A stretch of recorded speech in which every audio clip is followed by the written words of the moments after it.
This is a video summarising the whole topic of 3.1.6, Chemical Equilibria, the Chatelier's principle and KC, more commonly referred to as Year 12 Equilibria. This is the sixth topic in AQA A-level Chemistry, and it can be examined in any of the papers. While equilibria is kind of familiar from GCSE chemistry, I would say it is one of the least well understood topics in GCSE chemistry, so a lot of students come into A-level chemistry with a lot of misconceptions, and also of course this topic is a lot more mathematical than it was at GCSE. Le Chatelier's principle applies to reversible reactions, which you can identify because they contain the reversible reaction arrow in their chemical symbol equation. At equilibrium, the forward and reverse reactions proceed at equal rates, and this means that the concentration of the reactants and the products remains constant. It does not mean that they are the same as each other, and this is the first big misconception that a lot of students have. It might be helpful to remember that there's an entire chemical industry built around trying to push the position of equilibrium as far to the right-hand side as possible to make as much of the product as possible and far less of the reactant.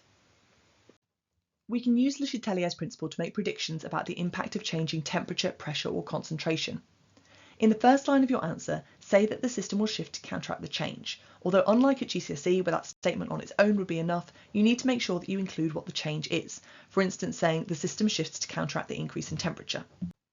Next, include which reaction is being favoured and why that's the case. For instance, we might favour the endothermic reaction because we're trying to reduce the temperature after a temperature increase.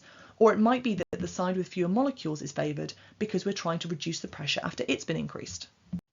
Thirdly, specify which side the equilibrium moves to. If you're favouring the forward reaction, it's moving right, and if the reverse reaction is favoured, equilibrium is moving left. Finally, describe what the impact on the yield will be. Remember, adding a catalyst does not affect the position of equilibrium or how much product you make. The reason for this is that the forward and backwards reactions are both going to be sped up by the same amount. The reaction will reach equilibrium sooner, but the overall concentration of the product will be the same.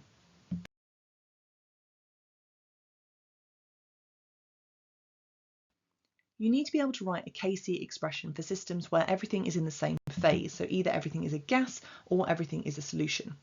The first thing you need to be able to do is write an expression for KC. We're using concentration, which we show using square brackets. The products go on the top of the expression and the reactants are the denominator, and the coefficients in the symbol equation are going to become the powers in that expression. In order to work out the units, we start from the base unit of moles per decimeter cubed because all the concentrations are measured in that. You could choose to write it out for every single thing in the expression and then cancel them out, or you can look at your symbol equation. So here we've gone from 4 moles on the left to 3 on the right, so we've had a decrease of -1. So if we put moles per decimeter cubed to the power of -1 and we solve that, then we eventually get the right units. One mistake that we regularly see from students in equilibrium questions is that they put numbers into this KC expression that are not actually concentrations. So you've usually already worked out the number of moles of something, and you need to turn that into a concentration by dividing it by a volume. Often, before we can substitute concentrations into a KC expression, we're going to need to work out the number of moles at equilibrium. So we'll be given something like this, where we're told the starting moles of 2 of the substances and also the end moles of one thing. So the easiest way to get around this is to draw what I call an ICE table.